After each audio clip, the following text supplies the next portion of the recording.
Assalamualaikum warahmatullahi wabarakatuh. Alihi wa ashabihi ajma'in wa la hawla wa la quwata illa billahil aliyil azim. Amma ba'd. Bapak Ibu sekalian, kita lanjutkan kajian pengantar fikih muamalah ya. Kemarin kita sudah mempelajari kenapa fikih muamalah itu menjadi penting dan salah satu dari bagian syariah atau syariat Islam, karena paling tidak ada latar belakang, ada 3 hal ya, faktor psikologis bahwa naluri dasar manusia itu cinta terhadap harta. Ada gharizah basyariyah, jadi naluri kemanusiaan mencintai harta. Zuyyina linnasi hubbus syahawat minan nisa wal banin wal qanatir al muqantarah dan seterusnya ya, ini ada ayatnya semua. Jadi karena cinta pasti akan mengejar harta, sehingga perlu diatur.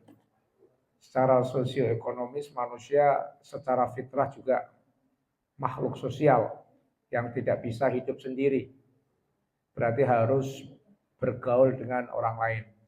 Nah, itulah yang harus diatur di dalam fikih muamalah. Kemudian secara ideologis, apapun yang dilakukan oleh manusia itu harusnya ada nilai ibadah. Sehingga agar hubungan kita dengan orang lain dalam hal apapun, termasuk dalam hal harta, itu mempunyai nilai ibadah. Kita bekerja tidak semata-mata mendapatkan uang, tapi juga mendapatkan pahala. Jadi orang nyari duit itu ada kalanya mendapatkan bersamaan dengan uang itu, ada kalanya mendapat dosa, ada kalanya mendapat pahala. Contohnya apa? Orang yang cari uang, uangnya dapat disertai dengan dosa. Contohnya apa? Ya pokoknya yang batil-batil. Tapi kalau kita berusaha untuk mendapatkan harta secara halal, ya, maka secara ideologis kita yakin akan menjadi bagian dari ibadah. Kalau menjadi bagian ibadah, harapannya mendapatkan falah. Falah itu bahagia, baik di dunia maupun di akhirat. Anda punya uang 100 juta halal, pasti akan tenang daripada punya uang 50.000 tapi haram. Betul nggak? Punya uang cuma 100.000 tapi haram, hidupnya nggak tenang. Tapi meskipun uangnya banyak, kalau halal tenang. Iyalah. Jadi yang penting itu halalnya ya. Yaitu bercanda. Yang sesungguhnya ya biar sedikit, kalau halal tenang. Kata orang tua kita itu, senajan duwe beras sak bathok iso turu ngorok, senajan duwe beras sak gegem iso turu anteng. Mangan ya rasa enak-enak asal wis sayur sate sidik cukup, rasa royal-royal. Jadi gitu ya. Nah, yang penting itu cukup go rumah, cukup go kaji, cukup untuk mobil. Cukup. Nanti ada itu doanya ben cukup duit, ada doanya. Mau nggak tak kasih ijazah doa ben cukup duit? Mau? Mau nanti gini, pertama biasa sholawat dulu karena doa itu. Apa tuh? Ya Rabbi bil Mustafa baligh maqasidana waghfir lana ma madha ya wasi'al karami huwal habibul ladzi turja syafa'atuhu likulli haulin minal ahwali muqtahimi Allahumma ya Rabbana cukupono luwehono duit akeh, beras akeh, kanggo sangu melu ngaji, syukur bisa lunga kaji. Dungane wong tuwa mbiyen. Itu intermezzo saja. Oke, bismillahirrahmanirrahim. Kita lanjutkan sekarang. Saking pentingnya muamalah itu karena untuk mendapatkan yang halal ya. Maka sebetulnya dulu sampai pernah Khalifah Umar itu keliling ke pasar. Jadi uang dodol ki aja ngawur. Jangan ngawur. Sampai mengatakan la yabi' fi suqina illa man qad tafaqqaha fiddin.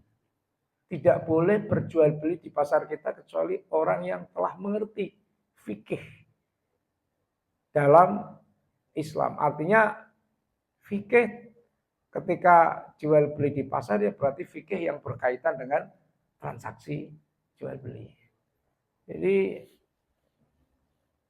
karena kalau mencari uang melakukan transaksi jual beli nggak tahu ilmunya kan bisa ngawur.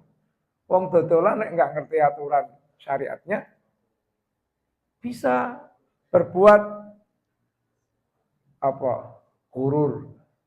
Ya, bisa berbuat riba, bisa berbuat macam-macam. Kadang ngapusi. Wong dodolan ngapusi enten betul. Oh, apa urung tinyang munine wis tinyang. Piro Kang?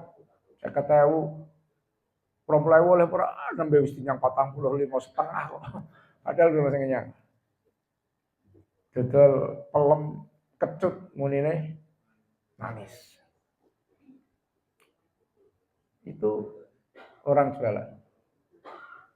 Jadi litijarah wal muamalat wal buyu fiqhun wa ahkamun wa qawaidu.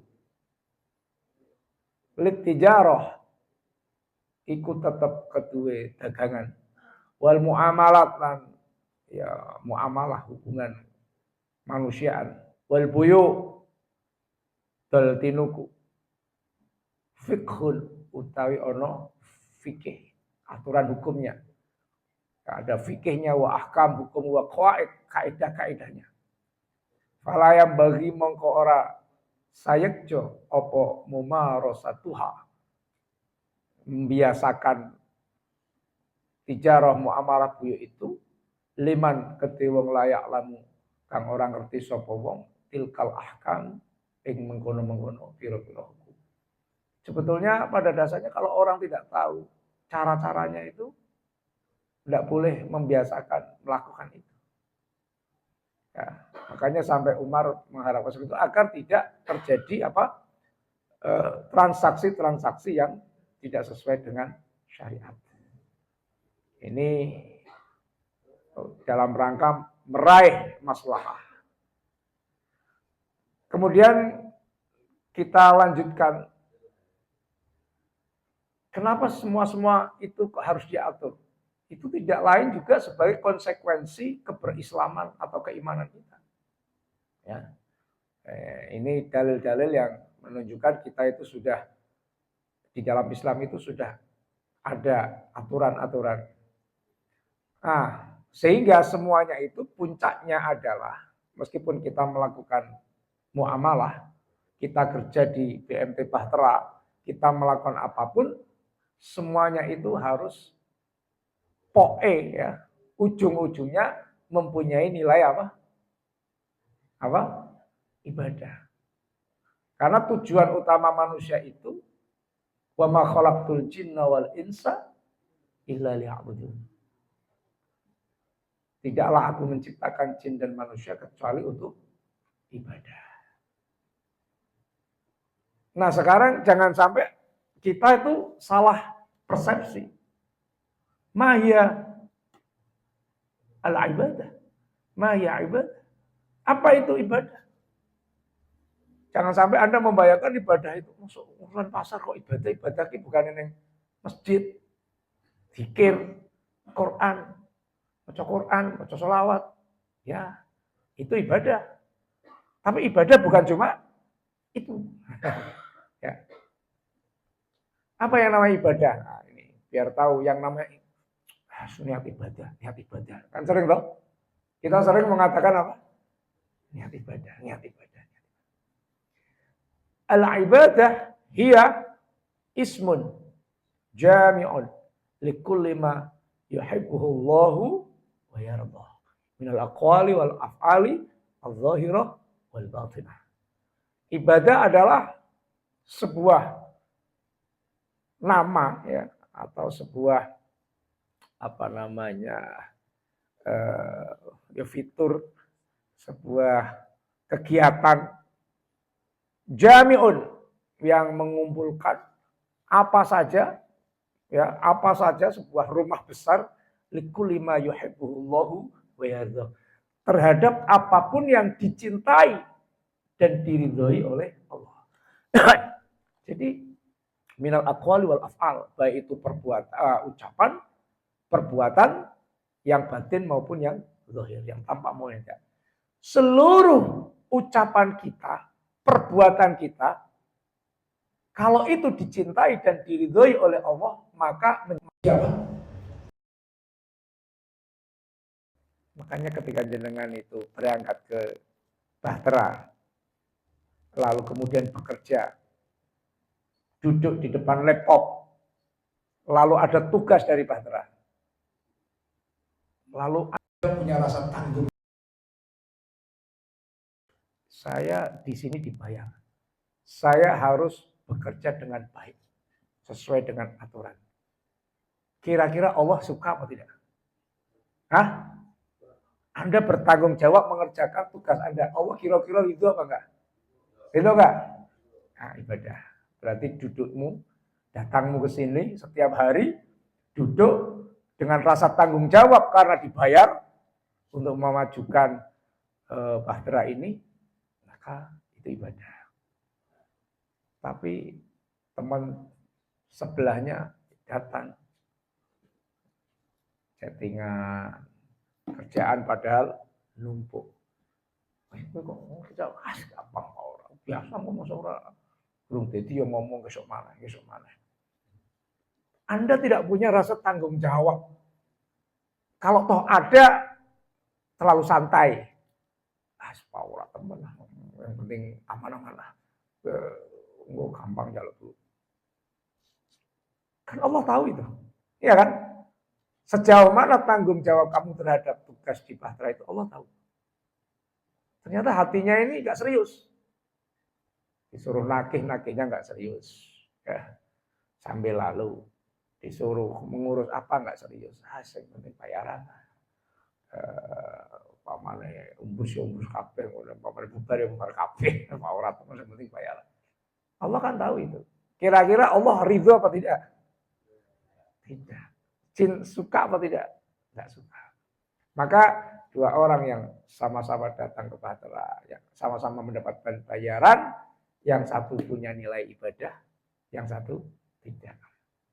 Nah, jadi ibadah itu apapun perkataan, perbuatan yang diridhoi dan dicintai oleh Allah itu masuk kategori apa?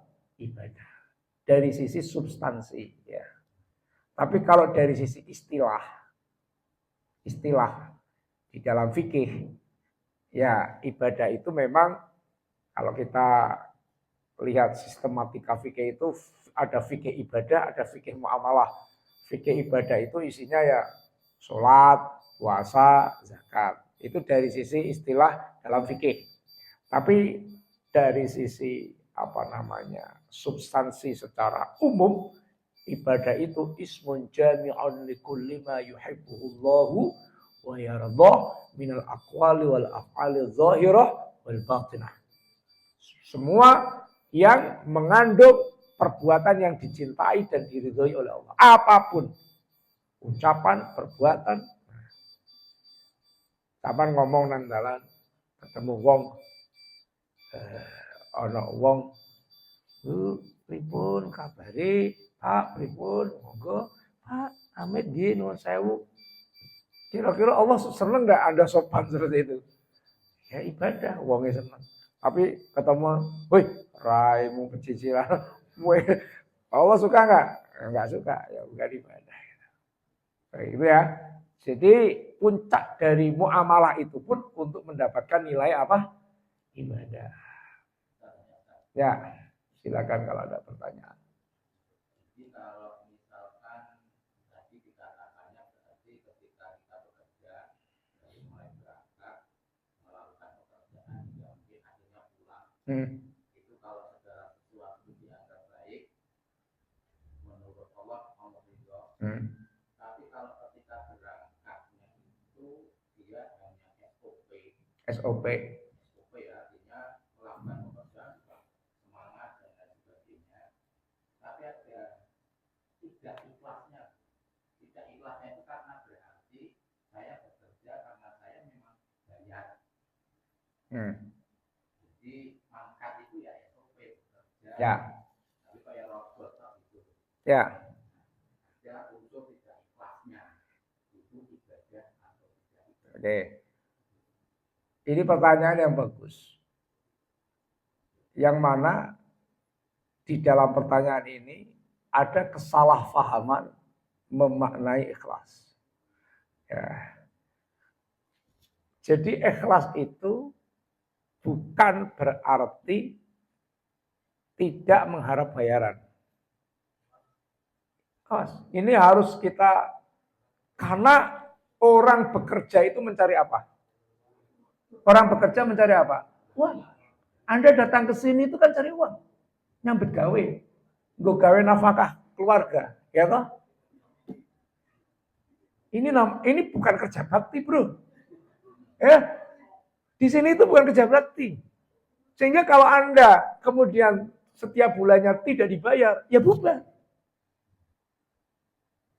Jadi, orang sangat bayaran, lakukan dengan ikhlas. Itu namanya kerja bakti.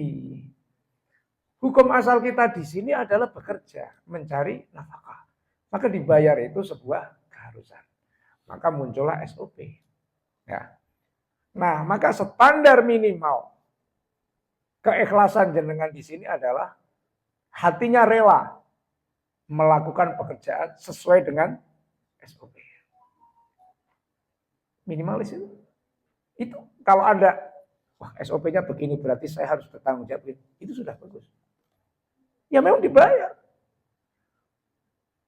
Karena dibayar itu sebuah konsekuensi logis.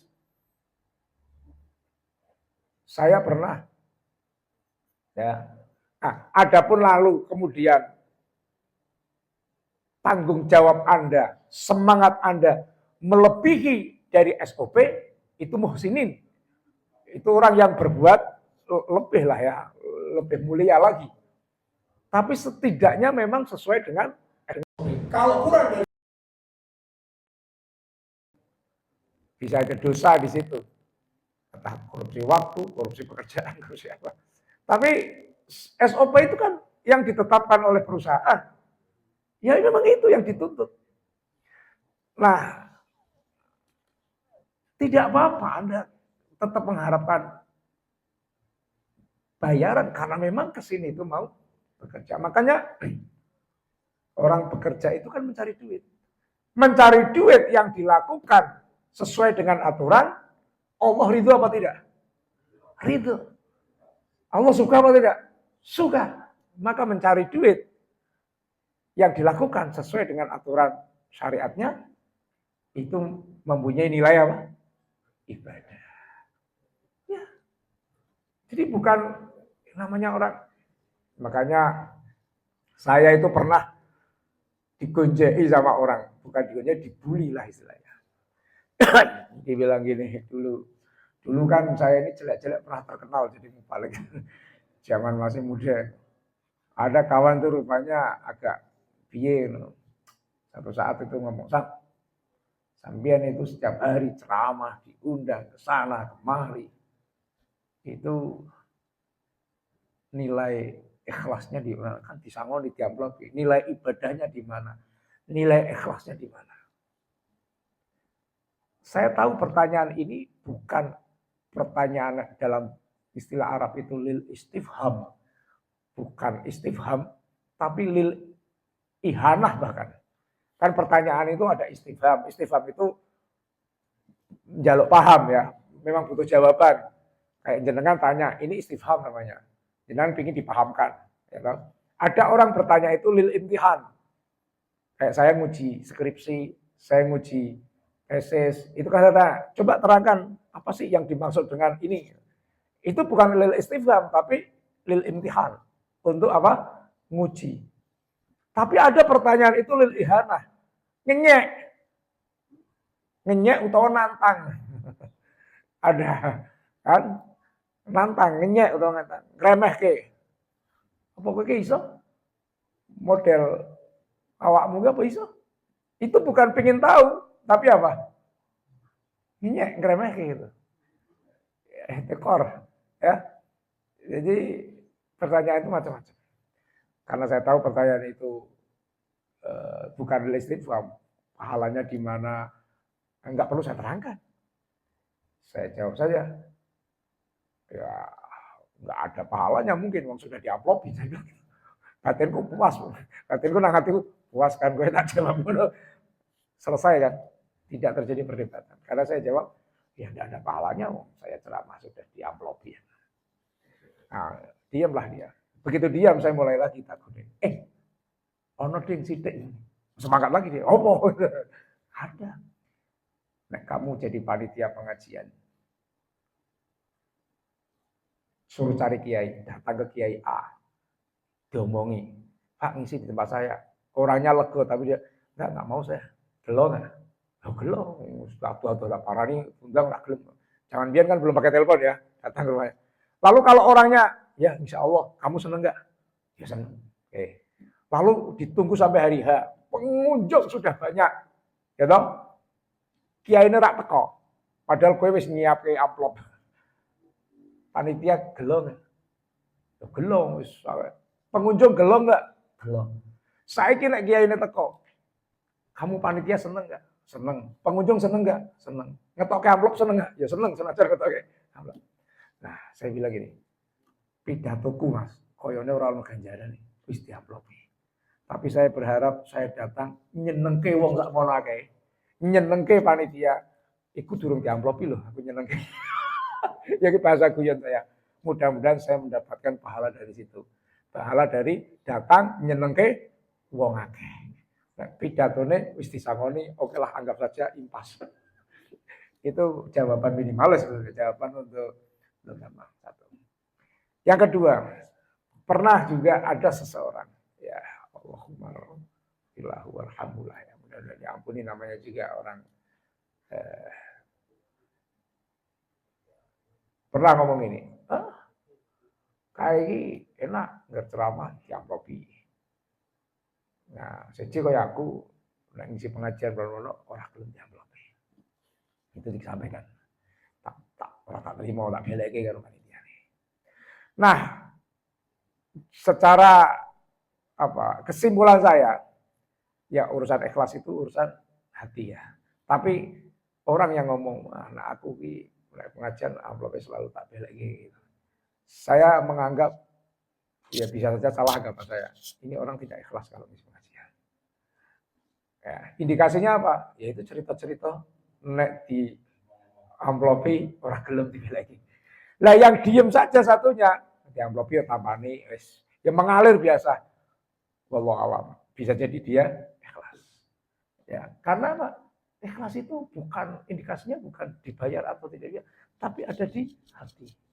Pokoknya nek jenengan grendem itu berarti orang nek sampai orang grendem ikhlas. Mulanya biasanya uangnya semakin dibayar banyak semakin ikhlas. Kenal itu. Ya manusia kan begitu. Jadi ikhlas itu pokoknya tanpa beban gitu. Senak dibayar tanpa beban, senak dibayar tanpa beban gitu. Ono kiai yang nyontok ya kurang etis tapi koyo tak pikir pas juga. Ikhlas ki opo yo ngono sih koyo nek esuk-esuk sampean BAB. Jadi orang BAB membuang kotoran itu, ikhlasnya luar biasa. Enggak pernah terpikir, kayak ono masa ingat dah. Begitu itu hilang itu langsung, nek corona WC saya itu langsung ben hilang. Nang kali ya orang pernah dipikiri yo, paman sampean ngising nang kali ngono. Begitu metu, kan orang bakal dihilang-hilang. Jadi kalau sudah dilepas itu betul-betul apa? Plong. Jadi ikhlas itu indikasi dohirnya itu apa? Plong. Nah, cuma karena urusan ibadah ya plongnya itu semua karena Allah Subhanahu wa taala. Jadi nggak apa-apa, Anda SOP sesuka. Ya justru Anda harus berpikir, ini saya dibayar.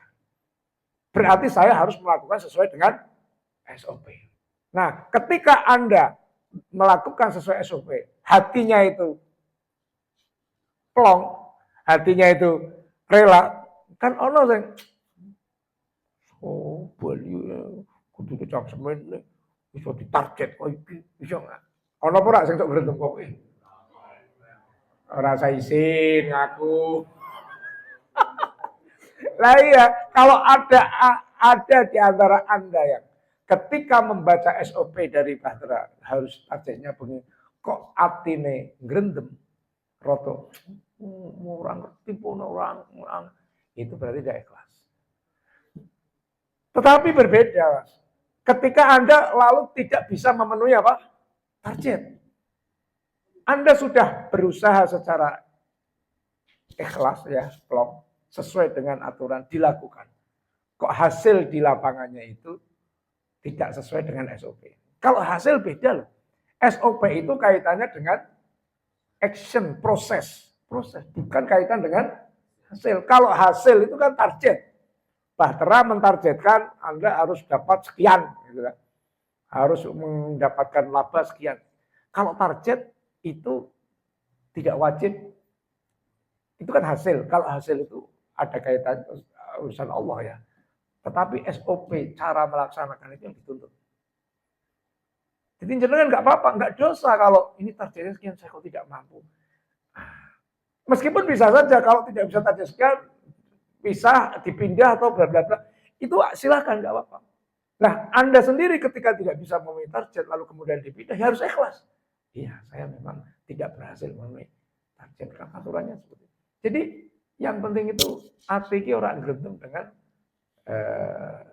SOP yang ada. Karena kaidahnya begini.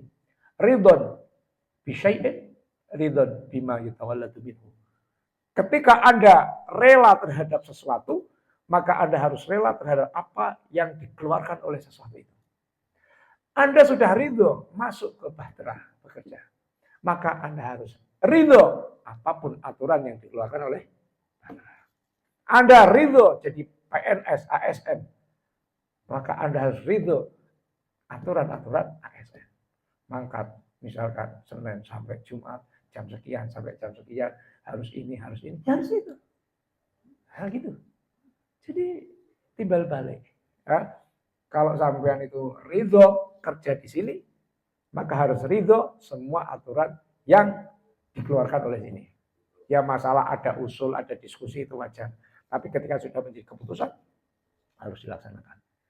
Itu agar yang kita lakukan menjadi apa? Ibadah. Oke.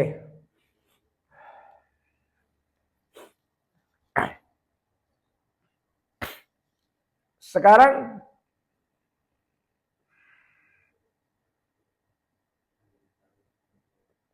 kita tidak lepas untuk menjadi ibadah itu agar Allah ridho itu tentu harus mengikuti aturan, ya toh? Nah, maka aturan itulah yang kemudian disebut dengan syariah, syariat lah, syariah, aturan-aturan, jalan, ya, aturan-aturan. Asy-syariah kama fil qamus ya. Wa syarhihi ma syara'ahu Allah taala li ibadihi minad din aw ma sannahu minad din wa amara bihi kas-shaumi was-shalah wal hajj waz zakah wa sa'iri a'malil bir wa sa'iri a'malil bir wa minhu Qaulu ta'ala tsumma ja'alnaka 'ala syari'atin minal amr. Atau asy-syari'ah ma syara'ahu Allah minal ahkami tsabitah bil adillah minal kitab was sunnah wa ma tafarra'a anha minal ijma'i wal qiyasi wal adillah al ukhra. Jadi syariat itu ya jalannya, jalan yang atau thariqah yang diberikan oleh Tuhan atau bimbingan dari Allah, apa yang diperintahkan oleh Allah, seperti puasa, sholat, nah, itu semua diambil dari dalil-dalil Al-Quran dan hadis atau turunannya, ya, turunannya. Nah, tetapi nanti syariat itu secara umum ada yang pasti, yang qat'i, ya, ada yang dhanni. Ya, lah yang dhanni itu nanti biasanya disebut dengan fikih. Ya. Jadi ada aturan itu yang permanen, yang tidak bisa berubah, itu biasanya yang prinsip-prinsip yang pokok. Yang pokok, ya. Ada aturan-aturan itu yang bisa berubah-ubah, tidak permanen. Karena kondisional. Jadi hukum itu ada yang permanen, ada yang kondisional. Nah yang kondisional ini nanti yang disebut dengan fikih. Makanya fikih itu nanti bisa beda-beda karena kondisional itu. Maka muncul mazhab.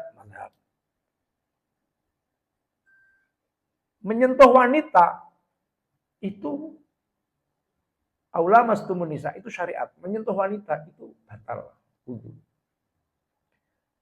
Tetapi fikihnya apa arti menyentuh? Itu fikih. Apakah menyentuh itu hanya kemek, ya? Terus ndak ono wong ngomong, dia itu sudah nikah 1 tahun, belum pernah disentuh oleh suaminya. Kira-kira apa urung tahu kemek? Wong urip bareng sama sudah satu rumah, apa urung tahu tersentuh, apa ilahe urung tahu kesenggol. Kok lupa teman? Ya toh, kata menyentuh itu bisa bermakna lebih dari sekedar senggol. Maka aula mastumun nisa itu maksudnya apa? Yang membatalkan wudu itu apa hanya sekedar kesenggol? Dan orang Arab itu ya bukan sekedar orang Arab. Orang kata itu wanita belum pernah tersentuh oleh laki-laki. Coba maksudnya apa? Wanita itu masih suci, belum pernah tersentuh oleh laki-laki. Bapak aneh kan lanang, apa urung tahu kesenggol bapak aneh? Kalau makna menyentuh itu hanya sekedar apa? Sentuhan. Tetapi pendapat lain, ya nyentuh itu ya nyentuh, pokoknya kesenggol. Maka kesenggol ya batal. Nah ini namanya pemahaman terhadap dalil Al-Quran. Maka bisa berbeda-beda. Nah, jadi nanti syariat itu turunannya seperti itu. Ada yang paten, ada yang tidak paten. Nah termasuk di dalam muamalah, itu nanti banyak yang tidak paten. Bahkan sampai nanti di bawah itu ada kaidah al-aslu fil muamalah min syurutin wa uqudin al-ibahah. Hukum asalnya itu sampean mau nglakoni apa wae, SOP apa saja di sini. Hukum dasarnya itu boleh semua. Kecuali nanti ada yang bertentangan dengan hukum-hukum asal dalam Al-Quran dan hadis. Kezaliman, spekulasi, hurur, ya, itu maisir, itu maka menjadi haram. Gitu. Jadi sebetulnya ya untungnya gitu kan sekarang itu kan tuntutan SOP apa aturan kan kadang-kadang kan bingung ya dikokek ke wong ora nyaur dikokek. Nah, sehingga kita seringkali harus membuat aturan-aturan itu. Nah, pada dasarnya kamu mau bikin aturan apa saja dalam sebuah transaksi, hukum asalnya boleh. Kecuali nanti ada aturan yang betul-betul bertentangan dengan larangan umum itu. Ada unsur spekulasi, ada unsur riba, ada unsur zalim, ada unsur macam-macam itu. Saya kira itu yang bisa saya sampaikan untuk hari ini. Nanti kita lanjutkan. Tolong Mas diingatkan saya ya, artinya minggu depan kita akan bicara peran fundamental syariah ya. Jadi biar berarti dari mana itu terus urut nanti terus. Kalau nggak gitu saya pasti lupa iki aku sendiri ngopo. Sama tataku juga bingung kan gitu. Biar nurung ngerti saya itu sekalian.